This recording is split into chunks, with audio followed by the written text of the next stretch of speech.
네, 안녕하세요. 31기입니다. 오늘은 이제 뭐 연봉 1억이 가난하다고 말하는 이런 좀 밈이 좀 떠들고 있죠. 그렇게 뭔가 이제 기만스럽다라는 생각도 들기도 하는데, 네, 오늘은 그렇게 연봉 1억을 벌어도 가난하다고 말하는 현실에 대해서 한번 개인적인 생각을 이야기해 보려고 하고요. 사실 이제 그에 한참 못 미치는 돈을 벌고 있는 저의 입장에서는 굉장히 기만스러운 밈이라고 생각하는데, 뭐 이런 이야기가 나오는 이유가 있겠죠.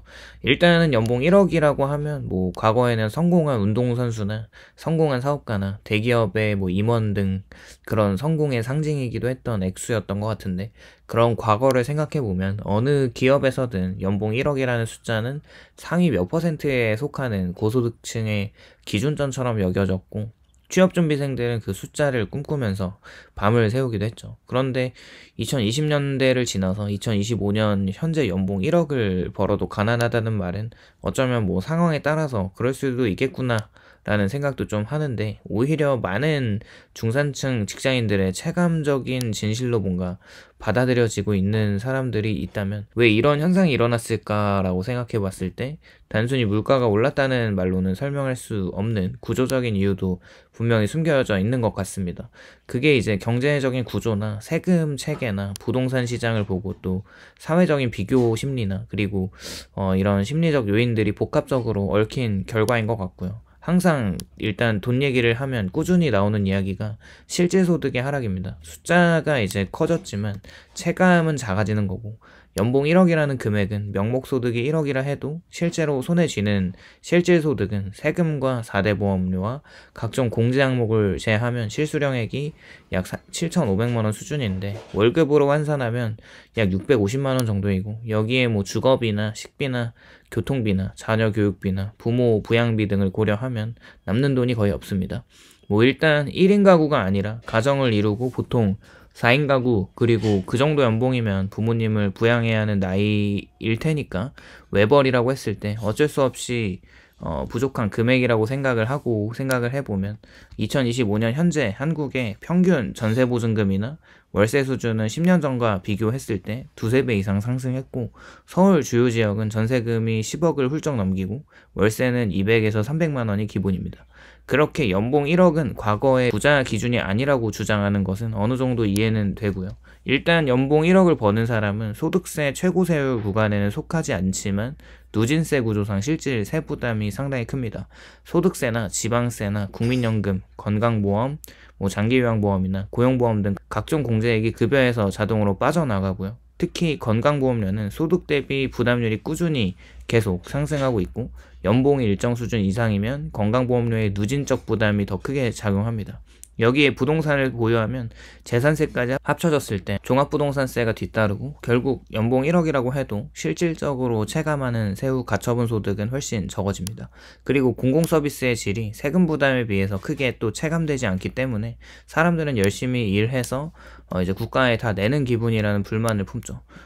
이 역시 가난하다는 감정적 체험의 근본 원인 중에 하나고요. 한국 사회에서 진정한 부를 결정짓는 것은 소득이 아니라 자산이라고 생각하는데, 그 중에서도 부동산의 보유 여부인 것 같습니다. 아무리 연봉이 1억이라고 해도 서울의 아파트 한 채를 사기 위해서는 10년 이상 모아야 하고, 그리고 이제 꼬박 모은 돈을 하나도 안 쓰고 다 모아야 하는데, 요즘에는 뭐 그렇게 모아도 10년이 더 걸리죠. 그렇게 이제 받는 월급을 모두 모으는 것이 불가능한데, 그렇게 이제 항상 집값은 소득 증가 속도를 훨씬 초과해서 상승해왔고, 2010년 초반 6억 원이던 아파트가 2020년 중반에는 15억이 넘었습니다. 연봉 1억으로는 그 격차를 메우기가 어렵고, 이로 인해서 연봉 1억의 직장인조차 하우스푸어가 되거나 아예 내 집 마련이 불가능한 세대로 전락했습니다.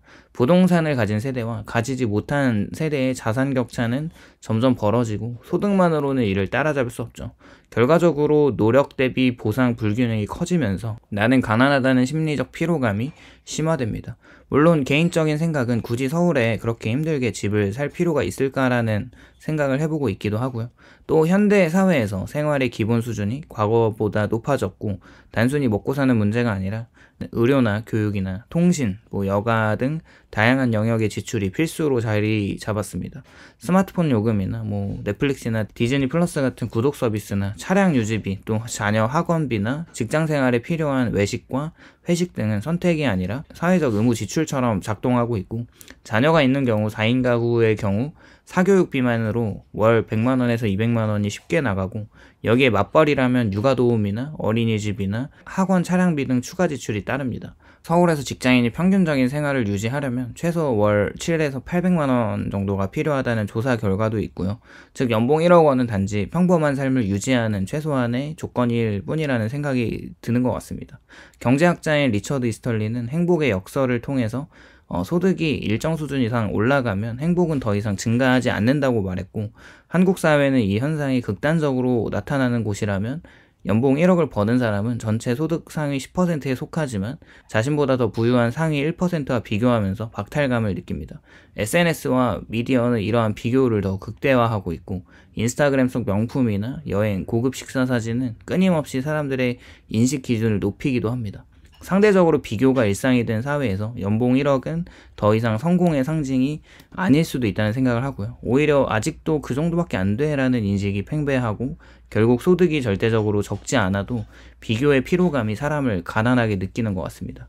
일단 많은 사람들이 느끼기에 고소득자라고 해서 안정적인 미래가 보장되는 것은 또 아니라는 점을 인정을 할 것 같고요. 오히려 고소득자인데 무자산층은 장기적으로 더 불안정한데, 김 부장 이야기에서도 볼 수 있듯이 소득은 노동을 또 기반으로 하기 때문에 일자리를 잃거나 건강이 악화되면 바로 소득이 끊기는 반면에 부동산이나 금융자산이 없는 경우 버틸 수 있는 여력이 없습니다. 이는 노동 의존형 가계의 구조적 한계를 보여주고 있고, 연봉 1억을 벌던 사람도 50대 이후에 퇴직을 하면 소득이 급격히 감소하는 걸 봤을 때 퇴직금으로는 주거비나 자녀 교육비를 감당하기 어렵고요. 노후 준비는 턱없이 부족하게 되면서 결국 이분들은 벌 때는 많았지만 남는 게 없다는 현실에 직면합니다. 그래서 가난하다는 감정은 단순히 현재의 상태가 아니라 미래에 대한 불안의 표현이기도 한 거죠.